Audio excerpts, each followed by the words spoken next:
The next thing I want to go over, which is about 15 hours of your total week as far as the perfect week broken down by time, that would be the maintenance. Pipeline follow-up, checking emails, solving problems. Those are really the three categories. And when it makes up about 15 hours a your week, that's 3 hours a day, which you think is quite a lot, right? But I would venture to say most originators spend 6 hours a day doing these activities, when really it just needs to be 3.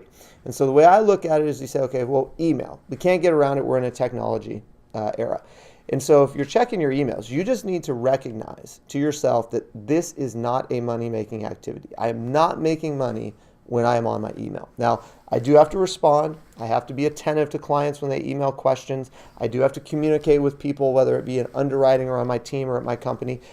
But because it's not a money-making activity, you can't dedicate most of your day to it. And that's what most originators do. They live on their cell phone, they live on their email, and all that's doing is taking time away for what's important, which is originating. So as long as you identify when I'm on my email, I'm not doing a money-making activity, that's fine, right? When you talk about pipeline management and maintenance, well, when you were talking with your clients or you're talking with your referral partners, you promise them certain things. So once you get the client in escrow, you have to maintain those promises. And I look at that as taking up maybe an hour a day, working with your team, working with your processor, ensuring everything's on track, even if it's just taking a quick glance at a file for 5 minutes and saying, okay, when are our contingencies? Where are we at as far as the appraisal? When are we set to close? Okay, are we on track as far as the calendar's laid out? You got to spend a little time doing that as long as we recognize it's not a money-making activity. It's something we have to do, and it's something we're going to keep doing, but you just have to limit the time spent there. And then the final piece, this is where most originators just get totally derailed, pulled off track, is solving problems, right? And it's going to happen. It happens to everybody. You get a file, you submit it, and all of a sudden this fire starts up. And next thing you know, you're a firefighter scrambling, running around trying to put this thing out. But in reality, you shouldn't be doing that.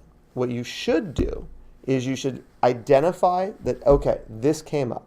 What am I doing right this second? If you're in the middle of a money-making activity, if you're in the middle of working up a presentation for a new client, do not, I repeat, do not, I mean, you got to fight this urge.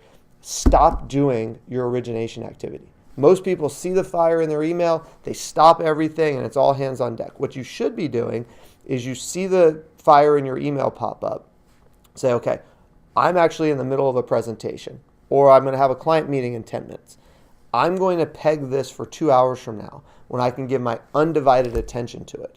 Rather than kind of jumping into it halfway, now all of a sudden you've ruined your presentation to your client, you're not going to be prepared for that meeting, and you're really only 50% focused on the issue at hand.